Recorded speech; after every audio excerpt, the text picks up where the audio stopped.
Bluegrass Jamalong is proud to be sponsored by Collins Guitars and Mandolins, each and every one built from the sound up in Austin, Texas.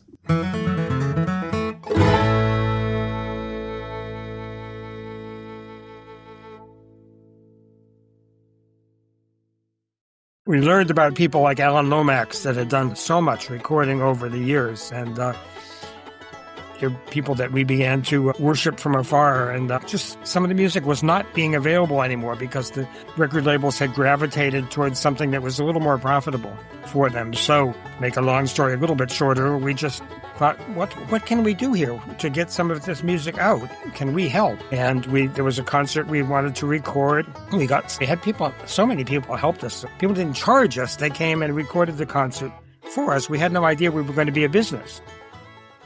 Hi, this is Matt, and you're listening to Bluegrass Jamalong, the podcast for anyone and everyone who loves bluegrass. Hey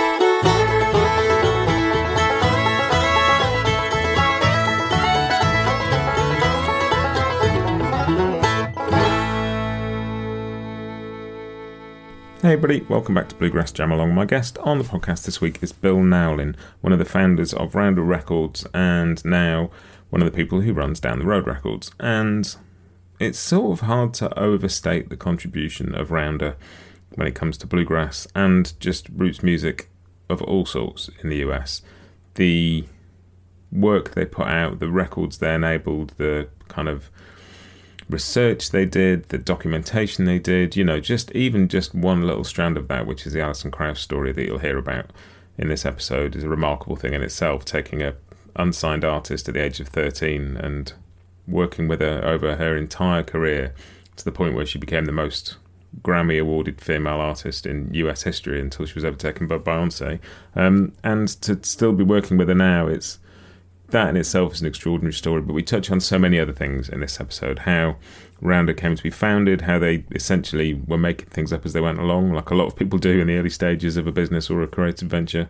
How passion for the music and the commitment to that was what saw them through a lot of it, how they managed growth, some of the successes, some of the challenges, and all of this in a landscape of what was happening in American music from the mid-60s till today, and how the music has changed, how the industry has changed. Could have filled several hours with conversation about this. It was fascinating, and I really enjoyed it.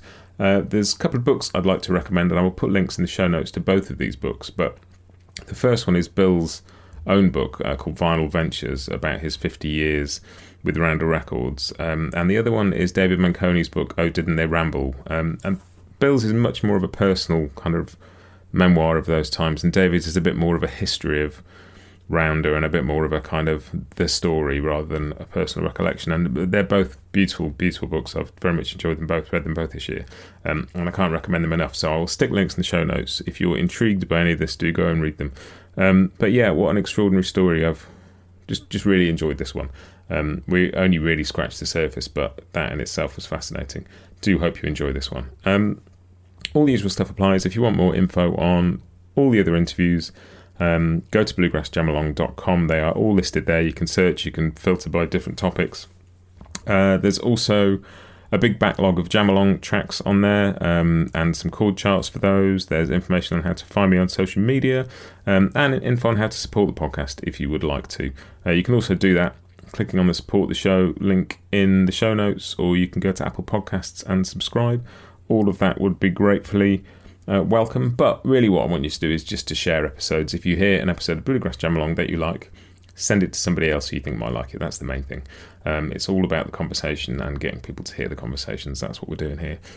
So without further ado, I will let you listen to my chat with Bill Nowlin. Here we go.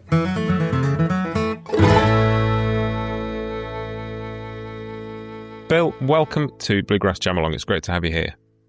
Happy to be here. And before we sort of get into the interview proper, I would just like to take a moment to say thank you to you and to your fellow Rounder and Down the Road colleagues for all the glorious music you brought us over the years. Because me personally, but I know so many people listen to this podcast, if they were to go through their record collections, the word Rounder would appear many, many times. So thank you for all the wonderful music you brought us. Well, it was an unexpected and very enjoyable journey. Well, and that's sort of where I wanted to start, really, because I've been really enjoying your book, Vinyl Ventures, My 50 Years at Rounder Records. And pretty soon in that book, there's a phrase that just made me smile. And you describe this 50-year kind of career as a hobby that got out of control. That's a phrase I have used more than once. And it was that. We began as lovers of the music, grew into it. I mean, it wasn't music that any of us heard growing up, but we came to hear it, enjoy it, love it. And I've just been very fortunate along the way to have so many people encourage us and help us out. And then apparently we had some kind of drive and maybe a degree of business talent somehow unexpectedly. I think that's often the way, whether it's with music or with something else creative or something business related. You just find the thing that makes you passionate and you work out how to do it as you go. Which worked out really well in this case. Yeah. Well, for all of us, yeah. And it's really interesting the kind of timing that this all came together, sort of you guys meeting in sort of late 60s, early 70s, because there'd been quite a big folk boom already. And then a kind of bunch of British people had come along and completely ruined that by being super successful, kind of like the Beatles and the Stones. But it feels like it coincided very much with a kind of second wave of interest in recording and distributing and being interested in folk music. Yeah, I'm not sure how many people listening were around at the time, but it was 1962 when Ken Irwin and myself were just assigned as roommates in our first year of university in the Boston area, just coincidentally. And we both found ourselves loving folk music. That was really kind of the beginning of the folk boom in a way. We were right as it began to build. I can't remember when Bob Dylan's first record came out, but it might have been that very same year. And Joan Baez and those kind of folk singers that were in the area and very popular in the Boston area where we were. We grew up starting to go to local clubs and hear music, and it just grew from there. Those northern cities played a big part in that kind of folk boom, didn't they? And the sort of spread of the music and maybe reviving interest in some of it in some ways. Yeah, I mean, bluegrass obviously has regional roots in the southeast of the United States, but the folk music in general was very strong. The Boston area in particular, New York City and Boston, it was kind of hotbeds. There were some other ones in other parts of the country, Los Angeles, Ann Arbor, Michigan. Philadelphia had a folk festival that began. Newport had a folk festival that began. But Boston and New York were, and Washington, D.C., were very strong, nurturing areas. And I get the sense from reading the book that sort of part of what ended up becoming a record label was just this desire to see and find music by artists that you were discovering and loving and realizing there wasn't very much music available. Yeah, well, there had been a beginning of a boomlet of some kind. A number of records came out in the middle 60s. It was kind of there was a good number of records you could buy. Folkways was very active as a record label, or Hooley County Records. Those are some of the labels that were very active at the time. Yahoo in the blues area, doing reissues mostly. But there were a lot of labels that were very active through around 1966, 67. But then, in fact, there was the British invasion, so to speak. And I enjoyed seeing the Rolling Stones. I went to a Beatles show once. We followed pop music too. It's just that folk music and bluegrass in particular had a different kind of appeal that it became harder to find. The big labels, the bigger folk labels even, like Elektra and Vanguard, started chasing groups like Country Joe and the Fish. We just lost Country Joe in the last week or so as we speak now. But a number of those groups became more popular, and they became less interested in kind of the more down-home groups and the more traditional folk music groups that we had become attracted to, I think simply because they were so different from our own background Ken and myself. Marian came from a more rural background, but in Maine, which is up near the Canadian border in her case. But we were just attracted to it was more exotic in some ways, I guess, in a way. And we just were attracted to the music. And we learned about people like Alan Lomax that had done so much recording over the years. And they're people that we began to worship from afar. And they were just, some of the music was not being available anymore because the record labels had gravitated towards something that was a little more profitable for them. So, to make a long story a little bit shorter, we just thought, what can we do here to get some of this music out? Can we help? And there was a concert we wanted to record. We had people, so many people helped us. I mean, people didn't charge us. They came and recorded the concert for us. We had no idea we were going to be a business. I tell the story in the book about how the first time we actually put out records, I went into a shop and said, I'd like to give you 5 copies of each of these. And if you sell them, I'll come back in a few weeks or so. And if you sell them, that's great. And they said, oh, you're going to leave them on consignment. And I nodded as though I knew what that meant, which I didn't at the time. I was in another world, academic, even hippie, beginnings of that. And then they said, well, be sure to send us an invoice.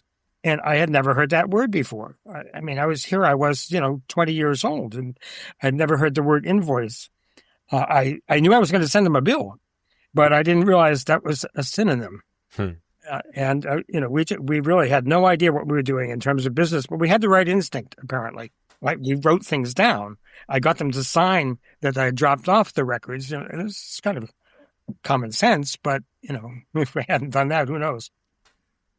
Well, and it is really interesting sort of talking about that sort of sense of some of the records that weren't being put out anymore, or some things that got lost, because just seeing some of the early releases that you put out, there's this lovely kind of confluence of looking back and looking forward at the same time. So you've kind of got these 2 records from George Pegram and Spark Gap Wonder Boys, and then very soon after that you've got kind of Country Cooking and Snuffy Jenkins coming out on the same day. And there's that lovely thing of like looking back but also progressing at the same time. And I love that kind of dual thread that runs through decades of the stuff that you did since. Yeah, a lot of it happened by happenstance. The George Pegram record was one that Ken learned existed when he hitchhiked down south to go to a Bluegrass Festival or a Fiddler's Convention. I don't remember which, but he got picked up by somebody and learned that there was this tape that existed and that the other record companies weren't putting it out. And someone gave us the tape, and we put it out eventually. And with the Spark Gap Wonder Boys, they were a local band right in Cambridge, Massachusetts, where we were. And that was recorded at Harvard University and MIT, 2 the big universities in the area, free. Just used the studio for free and recorded this local band. So it was a mixture right away from a traditional banjo player from North Carolina, and then a young group, the Spark Gap Wonder Boys, who were just our age, basically. One of the Spark Gap Wonder Boys had a friend who was a graphic designer. He said, let me design the album cover for you for free. And the deal is that I'll do it for free if I can design all your covers for free, because I'm trying to build a portfolio. He didn't know we were going to do 3,000 record albums. But so he maybe did the first 10 or so. But then when we started picking up the pace, he did get a job, and he went on his way. But it's just so many people to help us with ideas and with things like free record cover design, free notes for the background. And just when people saw what we were doing, then more people came and said, oh, you should put out this group. You should put out that group. Well, I think when you're doing something that you're clearly passionate about, and you collect people around you who are willing to kind of join the cause almost, don't you, rather than being there because you're paying. They're there because they believe in what you're trying to achieve. And I certainly get that sense as I read through the book and you talk about all the people that have been involved over the years. Yeah, I think that's true, very much so, that people, it's not as though we were maybe the purest individuals in the world or something, but we weren't in this for the money. We never took any money out for the first 4 years at all. We worked other jobs so we could keep doing this. And I think people picked up on that. And that's why people were willing to help us. If we were out there trying to cheat artists and not pay royalties and all that type of stuff, we wouldn't have gotten very far. Well, yeah, and that is interesting because this sort of second wave of independent folk music recording, definitely from your perspective in terms of wanting to pay royalties and wanting to do it all properly, feels much less exploitative than elements of the first wave had been. You don't know for sure because I was never a royalty recipient in that regard. Some of the stories may have been exaggerated. I'm sure there were companies that took advantage of artists by not paying them royalties, either intentionally or just because they were too sloppy and didn't keep enough records and so forth. I'm sure some people ripped off artists. In the second wave of labels that came along, some of the labels I mentioned, I believe they all paid their royalties, and so did many of the other labels that came up afterwards. I think that was just a thing you knew you had to do to gain the trust of the musicians you were working to, but you also wanted to do because these are people you cared about and you enjoyed their music and you wanted to encourage them. And that sense of kind of wanting to pay fair royalties, but also I get the sense that you didn't try and lock people into contracts. It was kind of a record by record basis. And there's so many people that started with Rounder and went off to other labels and often came back again later on. That's true. Several did that very thing. They did an album or two with them, and then they had another opportunity that came along, and they went with them. And then sometimes they came back, and sometimes they didn't. It just worked out nicely. But we had a principle: we never wanted to sign anybody for more than one label, one record at a time. That changed after we began to get to a point where we're putting larger budgets into recording and so forth, but it didn't really ever change a whole lot. It was pretty much an album at a time. We didn't really want people with us who didn't want to be with us. And you're talking about the kind of the sleeve design and the covers, and one of the things there's a lot of kind of information on some of the record jackets, and I wondered whether you sort of had a sense at the time that you were kind of documenting as well as putting records out. You were also documenting kind of a history of this music as you went, because there's some pretty exhaustive information came with some of those records. Very much so. I mentioned Folkways at the beginning. Almost every Folkways record had a booklet inside it, maybe just 4 pages, paper folded in half. Sometimes, though, 16, 32 pages. And we were academics by background, so we believed in documenting things. We enjoyed reading those notes. It's these days when so much music is available simply for download purposes, I think we've really lost a great deal of information. You could put out more information if you wanted, and it could be available by hyperlinks of one kind or another. There's nothing preventing people from doing that, but just to have it presented in a physical object that you put on the record player, and you could read the booklet. That's how we learned a lot about the music. And we wanted to pass that on and document it. Tell some of the stories ourselves as we learned them. Yeah, I mean, I definitely feel like my musical education came from reading LP covers and CD booklets and all of that, and all the stuff that I'm really aware that my son who's 13 and is really starting to get into music now, like, will miss out on unless I help him find those things, because you don't see all the layers of realizing that 2 records that you love were produced by the same person, or the same guy played drums on both things, or this particular woman sang on this track and she also sang on this track, and you lose all that, don't you? Or you look at who the songwriters were, maybe. And then even when you saw songwriters, you could begin to pick up, wait, this songwriter is with this publishing company, and that even could open up some doors. Who else does that publishing company record? Yeah, and pretty early on, some of the records that were coming out, like things like, for example, the J.D. Crowe 0044 record, and I love the fact that their record is now known by its catalogue number, which is such an unusual thing. But that's it. And things like Norman Blake's Whiskey Before Breakfast, like they've become such iconic records in the kind of string band world. Did you have any sense at the time that that was the kind of record that you were making? Was it just, here's the next record by Norman Blake, we move on to the next one? Did you get any sense at the time that these would go on to be such well-loved records? No, not at all. I mean, some of them were complete surprises. As we developed, of course, over time, I mean, those both came out in the first few years, in the first 4 or 5 years of Company Go. As I said, it wasn't 4 years before first 4 years, we were all working other jobs and so forth. It was only in our 5th year that we began to focus. It took me, 13 years before I quit my job and as teaching, and I went full-time with the music business. But we just lucked out in some ways. I mean, they were great records, and fortunately enough, people had a chance to hear them and so forth. And they all came about in different ways. Different projects came through different routes. I don't know that there's ever any that we went into thinking this was going to be a really big record, at least if you talk the first 10 or 15 years. And I think maybe that's the nature of the string band world anyway. When you sort of look back through the catalogue and how often somebody like Tony Rice would be involved with a project that was coming out. People were constantly recording, moving on, something else would come out, recording something else, moving on, something else would come out. It's totally different from the world that was starting to develop in the rock world at that time, where people would go into the studio kind of inspired by the Beatles and spend weeks or months in there. It just wasn't the same thing in the kind of roots and string band world, was it? Yeah, I don't know what to add to that, but I think you're right, yes. And it's it's really interesting looking back on those kind of records, because something like 0044, you can look back now and sort of see it as an absolute turning point in string band music.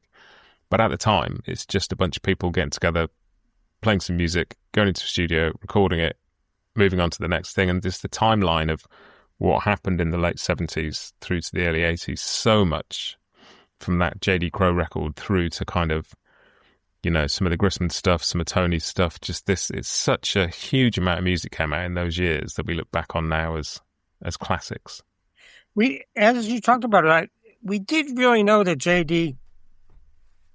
was a bigger act than we had worked with at the time. We didn't think he was going to agree to work with us. And I remember we did work out a special deal. It was still a single album contract, but we worked out a separate deal on it that was essentially a profit sharing arrangement if we made any profits. So that was, he had a manager that was smart enough to ask that, and it worked out nicely. I mean, it certainly did. That record is still kind of staggering people these days. It's it was just people put are still out a discovering new edition. There's a new edition that Rounder has just put out that has a couple 2 tracks on it that feature people from Emmylou Harris's band. And I don't, why we didn't put those tracks out ourselves. I don't remember. I don't know why. Why would you not, if you knew what Emmylou Harris was going to become and so forth? I don't know. Yeah, absolutely, absolutely. And sort of with that, as you sort of worked your way through the 70s, because it feels like you gradually took on slightly distinct roles in that Ken developed more into the A&R side of things, you took on more of a business role. Was that just what suited you as people, or was there a plan behind any of that? No, I think that's exactly the way it was. Ken has always been, and still is, the most dedicated to working closely with the musicians and all. Marian has, our third partner we hadn't mentioned before, Marian Leighton, who later married and became Marian Leighton Levy. She was more active in the publicity side of things, connecting with publicists and people that could help get more attention for the label that way. And I don't know, maybe just I like being in the back room more or something. I don't know what, but I did want to make sure we paid our royalties, and I liked somehow that I had the right talent for a bit of business organization, I guess. And I also enjoyed setting up our overseas distribution, domestic and overseas, but that took me to London at one point, in fact, so more than once, working with Topic Records and then other Sonnet Records was our distributor for a while there. We'll be right back with you just after this. The long-awaited Hill Country series from Collins Guitars represents a new voice in their acoustic lineup. Rooted deep in the bluegrass world, these new Dreadnought NOM models feature a strong fundamental tone with a dry, warm and woody character that's sure to catch the attention of players who hold the vintage instruments of the 30s in their highest regard. Watch world-class pickers Jake Workman, Kenny Smith and Bob Minner perform with new Hill Country instruments on the Collins Guitars YouTube channel, and learn more at collinsguitars.com.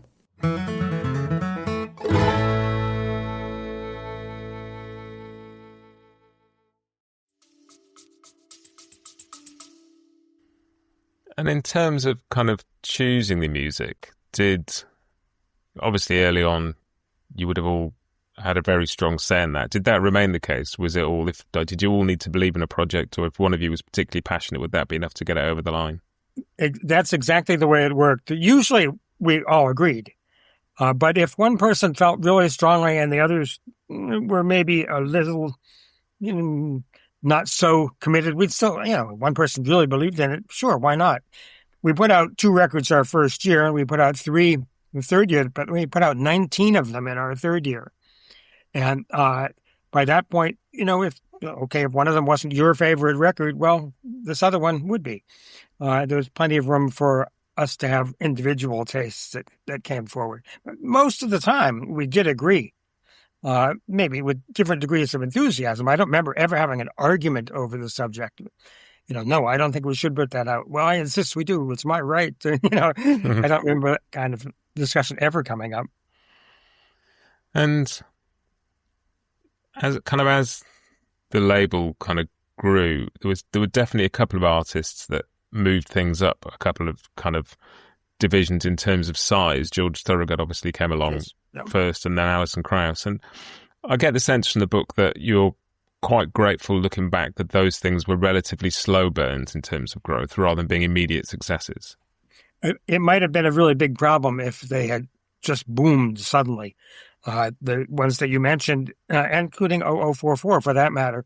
I still think it is remarkable, as you pointed out, that a record could be known by its catalog number. I love that. They all grew in time, just over time. I remember working very closely with the pressing plant when George Thorogood first really began to boom, because,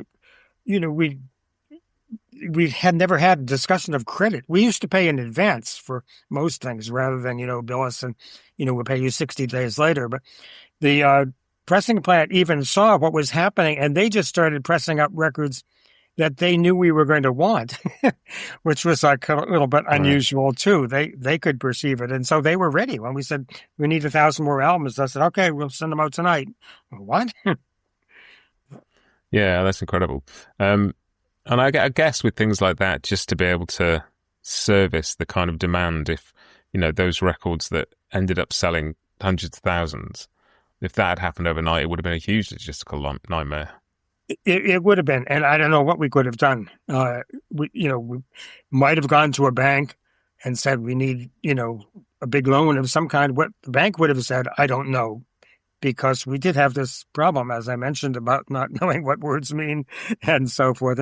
We did get a banker, and we had a very helpful banker. We met an attorney that helped us set up a couple of things business-wise that, again, without even charging us at first, and just so much help along the way. But yeah, we could have been forced to sell the company, just simply unable to keep up with demand. I don't know. We just lucked out in those couple of cases. You wish you had more cases where things took off, but there were enough. One of the things I really enjoyed kind of reading, I think it was in the book. It might have been an interview I heard with you, but you sort of talking about Alison Krauss kind of coming to the label, and she'd sent this cassette in from the band that she was in, and it was something like the 4th or 5th track on this cassette that she actually sang on. And it's such a lovely story, because you just think of A&R people sitting around listening to the first 30 seconds of things, then tossing them in the bin, and like, exactly. No. And the idea that you might get to the 4th or 5th song of something and then hear the thing you're looking for. And that, right. Ken that heard that. He was, we had a single family house with a garage out back, and I don't remember what was ever in the garage, but you could sit on the roof of the garage, and he was doing that and just listening to this cassette. And he did. I believe it was indeed the 5th track of this group, and the first vocal by her, and it just leapt out at her. at him. I mean, her voice. And it's a great story, too, because she was 13 years old at the time, and she couldn't sign a contract, of course. Her mother had to sign the contract for her. And, what do you do if you're a mother of somebody that has great talent like that? You would want to be skeptical of who it was that was signing her and find out, what their story is. And it all worked out nicely to the point that, as recently we put out this new album with her on Down the Road Records, and it was her first bluegrass album for more than 13 years. And she basically, when she was ready to record again, fortunately, we had just begun this new enterprise, because I don't know what she might have done otherwise. Yeah, it's really lovely timing. It's a lovely kind of full circle thing to see that. And it's another thing, we'd sort of talked before about that confluence of kind of tradition and history, and also looking forward with the music that you put out. And it's a very similar story, looking at the Alison Krauss story, but there's lots of artists you signed when they were still teenagers. You think of Bela Fleck or Sierra Hull or Mark O'Connor, or, yes, yeah. And at the same time, you're putting out records by people in their 70s and their 80s. And right. And I think exactly what you say. If you are the parent of somebody in their teens and they're signing a record contract, you want them to be with the right people. Right. Yeah, for sure. Yeah, and there were people, you mentioned people in their 70s and so forth. There definitely were people that we approached to sign, and they were very skeptical. And basically, the question we got asked most often was, how much is this going to cost me? Because they thought we were talking them into putting out a vanity recording, that they would pay us a couple $1,000s to produce copies of a record for them. And we say, no, we pay you. And it did change the tenor of the conversation often. Well, and presumably that sort of build of success with Alison brought new things into the mix in terms of, particularly the time that it was happening. Do we need to think about producing a music video? Do we need to think about all these levels of promotion that maybe hadn't been an issue with some of the other records? Well, George Thorogood was one of the first music videos that we did, and that was a big... We had no idea, they were pretty much just starting and so forth, but it was kind of different situation. Well, and that, yeah, I mean, that must be fairly early days of music videos, and it seems like you were pretty early to innovate in lots of ways. You were fairly early into the CD game compared to a lot of people. Yes. Yeah, we had the first blues CD that was anybody put out. I think the first bluegrass CD, the first whatever, maybe reggae CD, because we did have a reggae label. We were fortunate there in that we met a group of people in our area, in the greater Boston area, a label called Rykodisc, that was one of the pioneers of compact discs. And they approached us to put out a folk collection, an anthology, and then another one. And then we thought, this is interesting. Nobody had CD players at the time. Well, I can't say nobody because somebody did, but we didn't. We certainly didn't. And the place that made them was a couple of hours away. So one time I went up and visited the plant where they were being made and so forth. It was just very, very interesting. Just, again, another bit of fortuitous luck. And they started off, and we ended up jumping into the CD game with both feet, so to speak. And was that how it started, kind of putting out compilations of existing Rounder material, or did you quickly move into also issuing new albums on CD? No, we fairly quickly started doing that as well. We did do a series of we call them 60-plus recordings, where it's sure there'd be 60 minutes, whereas a typical LP vinyl record would be maybe 45 records or so, but you could put a little bit more on, so we'd have maybe 15 tracks or instead of 12, 16, 20 tracks even, to get up to an hour or so worth of music, assorted bluegrass or other kinds of music. Yeah, one of the, and it's maybe a slightly different element to the same thing, one of the compilations I'm incredibly fond of is the new acoustic music sampler that you guys put out. And that is like looking back for me at that point in the mid-'80s when you had the Grisman Quintet and Tony Rice Unit and, you know, people like Tony Trischka and Baylor and Russ Barenberg and this sort of swell of stuff. And at the same time, you've got the Windham Hill thing going on and the MCA Masters thing starting to take off. It feels like that kind of instrumental progressive string band music, like that record was a real part of that and a real kind of, and did it feel like that at the time? Like there was a sort of genre developing in some ways? Well, it was just a different way of looking at the music and so forth. That we, had it been left to us, I don't know how much we would have done that, but again, input from other people urging us in certain directions and so forth.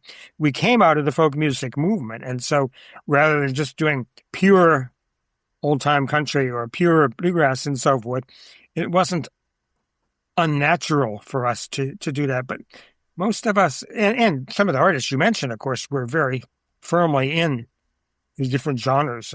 Tony Trischka, who we just put out a record of in the last week or so, a new album. First one that we put out was in 1971, and we've just come up with another one here in the year 2026. It's been wonderful working with him over the years. And was the, because you're sort of talking about CD there, was the kind of the shift in, because I mean over the 50 years of Rounder Records, the shift in the music business, both in terms of the formats we choose to listen to music on and whether we choose to listen to music on formats at all, that's a huge kind of arc of change in the business. Did that all present itself as opportunities, or did a lot of that feel like sort of threats and danger at the time? Both, I guess, it would be the right answer. We had no problem jumping into CDs. That somehow that just worked out nicely. With cassettes also, we were fairly active with making cassettes available. 8-track tapes we never really got into, and yet you'd think that possibly 8-track tapes, because of just images of truckers wanting to listen to country music and all that type of stuff, you would think it might have been stronger, but I never had a 8-track player myself, and I don't really know if I knew anybody that did, but we did some of them, certainly. It was an area that just didn't catch on. And I don't, these days, most of the income comes from streaming somehow. And I am old enough and stuck in the past enough that I don't really know how that all works. It's just a whole other world.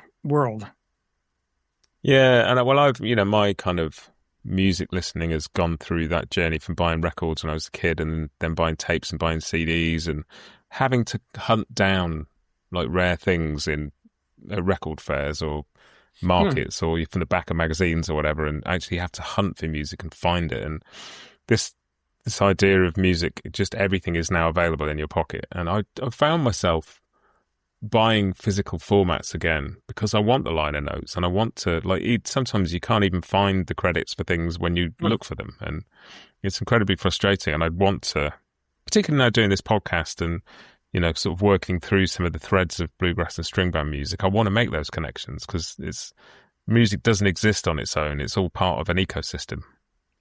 But I worry that there won't be enough people like you and that simply people will just find this music, listen to it, enjoy it online, but they won't know the full story behind it. And maybe in some cases, the story isn't even all that interesting. But it would be nice to have it there, and you never know what you're going to find that might be interesting. There's always connections of one kind or another. Yeah, well, that's the interesting thing doing these sort of podcasts is just finding threads in the music and pulling on one of the threads. And it's just completely coincidentally, a few weeks ago, I spoke to Ted Olson about the Richer Tone box set that he put together for Bear Family. And as we were doing that, it cropped up that you guys had done quite a lot of research on Richer Tone in the first place to kind of do a compilation for Rounder back in the day and all those lovely little overlaps that you get when you talk about these things. Yeah, we had done a Richard Tone album way back when, and I had a chance to talk to the founder of the label and talk to him about the history of his starting his label and document some of that. It was really nice to be able to meet some of those folks that were in the first generation, so to speak. Yeah, and there is that sense of documenting. We talked about earlier. I talked to Happy Traum, was one of the first people I interviewed for this podcast a few years ago. And we talked about Homespun, and he talked very sort of clearly and passionately about being aware at the time they weren't just making videos of how to play music. They were documenting the people and the styles and the way music was played, and all of that coming through as well.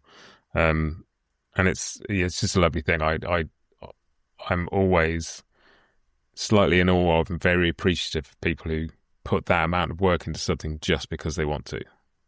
You know? Well, there's a certain pleasure that one can take in trying to document things of one kind or another. In the Boston area here, we have a group called the Boston Bluegrass Union that puts on concerts. They have this is their 50th anniversary year, and I just recently we were around before they began, obviously, but I just recently helped put together, it's about a 35-page article on the history of the BBU, the Boston Bluegrass Union.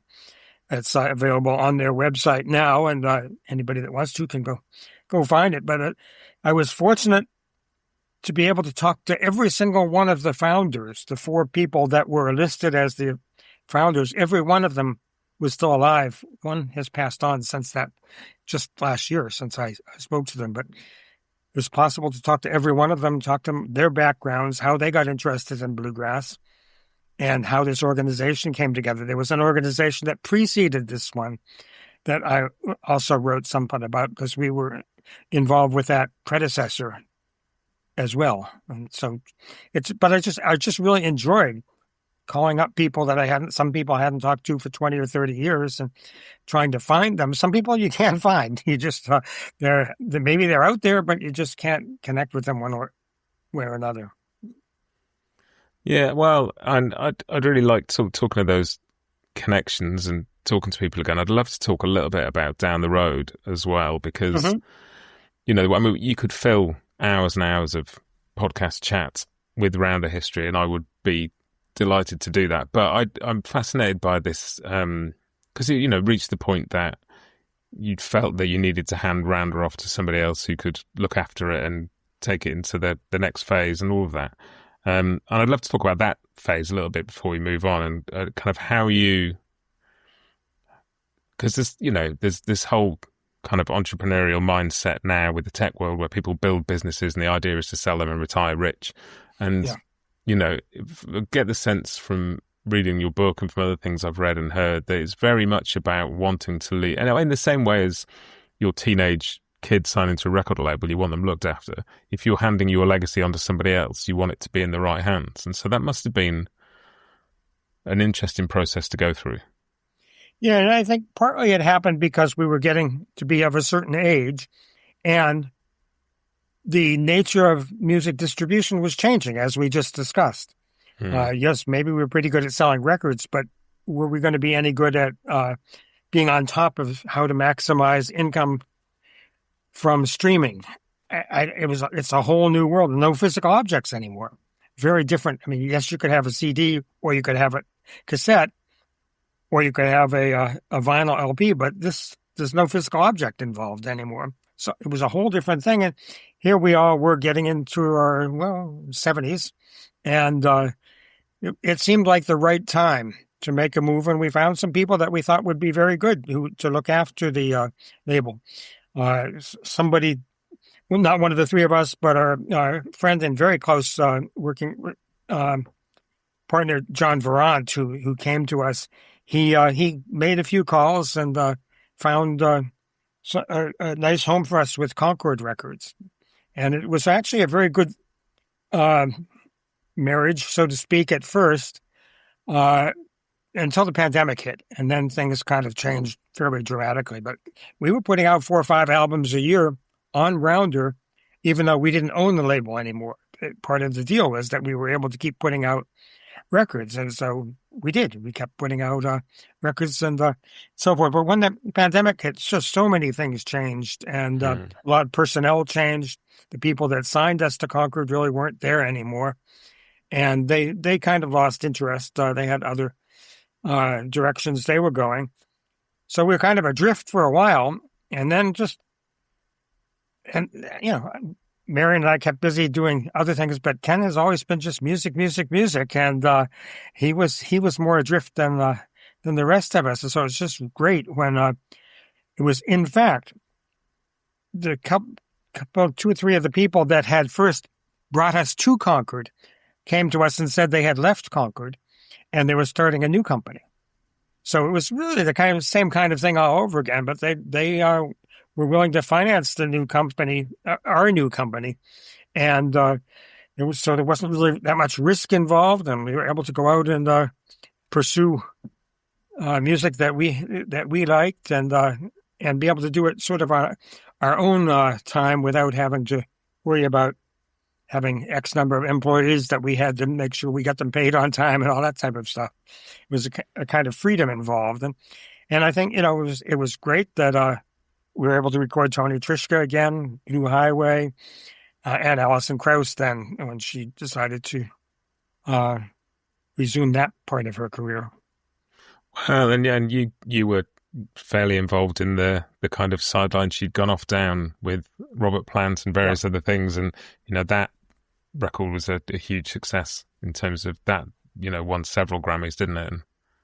Yeah, I was just thinking the other day how it was just kind of exciting. I was at the Grammy the year that won Album of the Year and Record of the Year, both in the same year. The Raising Sand album by Robert Plant and Alison Krauss, and to be right there and then to have them win the big prize of all is just wow. And I think that says something about, about Alison, but about the kind of rounder family you built as well, that she starts her career, as a 13-year-old with the label, stays with the label, becomes the most awarded female in Grammys history until fairly recently. Right. Has that extraordinary achievement with Raising Sand, and then comes back to Bluegrass and ends up working with you guys again. Yeah, no, you couldn't have written a better story if you wanted to fantasize about it, but it actually happened. Yeah, and so the Tony Trischka project you talked about, Earl Jam. Tony came on the podcast to talk about the first record when it came out, and that's such a glorious project. It's whether you know the story behind the record or not, it's just a glorious collection of music. Mm-hmm. But knowing the story and knowing the project and understanding kind of how Tony assembled the whole thing is wonderful as well. And what's kind of the plan with down the road now? What have you got on the horizon? You've mentioned a few of the acts there that you're working with. Well, and those are the ones we'll continue to be working with. The Irish band Dervish is another band. We put out a record in the old rounder, and now the new one is coming out on down the road. There are other groups that we hope to be working with that I probably can't mention because we haven't actually signed them yet, including some young people too. But we just have to wait and see how that all works out. There's definitely a range of people. It won't never be at the big scale that was before, but I think we'll probably put out a number of albums every year, and hopefully 4 or 5 albums, and hopefully there'll be good quality ones that will do well. And how's that sort of process changed? Obviously you're not sitting on the roof of the office listening to cassettes anymore. What's the kind of process for when you find a new act now? Because there's so much more information available on people than there used to be. I think that a lot of people, certainly there are networks of communication networks, people that you've come to know over years. And I think that that kind of same kind of way happened before. Word of mouth, people say, you ought to do this group here. Check out this band. I just saw them. They're really great. And that type of thing. It means a lot. Word of mouth from people that you also respect. And I'd love to ask before we kind of start wrapping up, if of all the records that have come out through Rounder over the years, are there any kind of particular favourites of yours or anything you're most proud of? That's two different questions. I mean, there are, if you ask me what my 5 favorite records were, I'd have to really think about that. It's not the kind of thing I could do just right here on the spur of the moment. There are different reasons I like different records too. pure musically, that would be the one that would be the hardest one. I'd have to think about. I'd have to think about that more. But there are a number of things that we worked on. Often, when the question comes up, if somebody would ask the record that I was totally most proud of all, it's a weird one. It's the Radio Freedom album that we put out. That was the voice of the African National Congress from South Africa when in the apartheid days. It's just a very strange story, but a friend of Ken and Marian's sent a cassette from South Africa. It said Beatles music on it. It was written on the cassette. Why would somebody send us a cassette of Beatles records? And that wasn't what it was at all. It was basically radio broadcasts beamed into South Africa from neighboring countries, from, for instance, Tanzania. That when people were fighting to get rid of the apartheid regime and underground music. And I got in touch with the delegation that was here at the United Nations.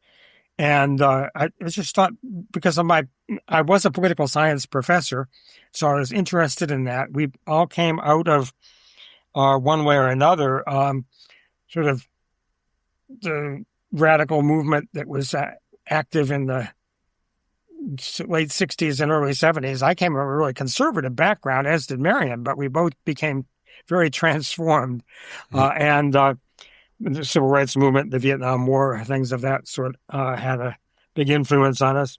And I ended up taking a trip to Zambia and to record, to meet with the people that ran these broadcasts, to try to overthrow the South African, the racist regime in South Africa. Met with them in a facility, a farmhouse that was basically quite a few miles out of Lusaka. And so they wouldn't be raided by South African paratroopers. It was quite an adventure. And talk about documentary. That was a whole documentary album. And it's just, I don't know who else would have done that. But that's been another 50 years or so there. Got invited when Nelson Mandela was freed from prison. Got invited to South Africa for his Welcome Home concert. And that was pretty exciting, too, to see him come back and wave to the crowd and all. But that nothing to do with bluegrass, just completely different kind of music. But, certainly in terms of the bluegrass area, to be able to be involved with country cooking, you mentioned, that gave birth to not only Tony Frisco, but also Peter Wernick and a couple of others, John Miller, Russ Berenberg, many people in that third album that the bunch of 3 albums we put out had gone on to do so many other different kinds of things. And then, you mentioned Tony Rice and the J.D. Crowe and all of those bands that had progeny of one kind or another that developed. Just over the years, it's just been an exciting trip. Always something to look forward to in a way. Well, and as you say, like all these things that do with bluegrass, we've only really scratched the surface of the bluegrass output of Rounder, and there's so many other kind of avenues you could explore, so many other kinds of music and so many other areas of historical kind of recording and documenting and archiving. And, it's such the more I read and the more I dig in, the more the sheer scale of it hits me. And it's a glorious thing to kind of dig back through for me. And it's been a real treat getting to chat to you. Thanks so much for doing this. Well, I enjoyed it. And I mentioned the BBU turning 50 years old this year. It's been that's a half a century of music that in this area regionally, but again, the whole bluegrass community. You yourself were an IBMA Momentum Award winner just a couple of years ago, I guess. Yeah. This kind of music that started off very regionally has had quite an appeal and attracted many of us. And I'm just seeing the kind of the recent celebrations for the anniversary of Oh Brother, and and Alison being back and seeing things that Billy Strings and Molly Tuttle are doing, and bands like I'm With Her.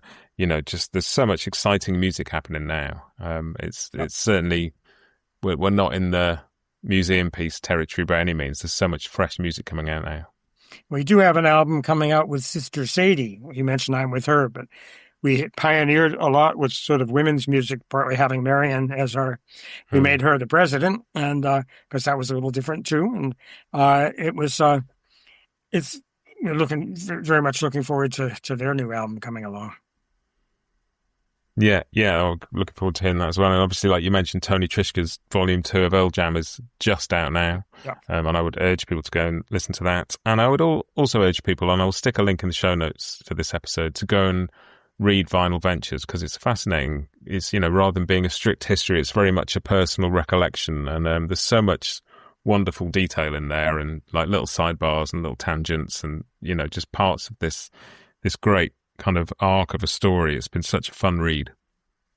Yeah, thank you. And David Menconi also wrote a book about Rounder as well, which more objective viewpoint than mine's, sort of a personal story, but I think they both balance each other in a way.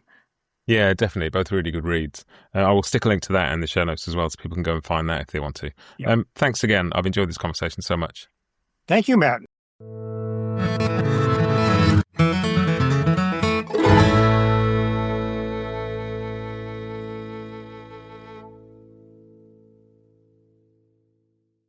Bluegrass Jamalong is proud to be sponsored by Collings Guitars and Mandolins, each and every one built from the sound up in Austin, Texas.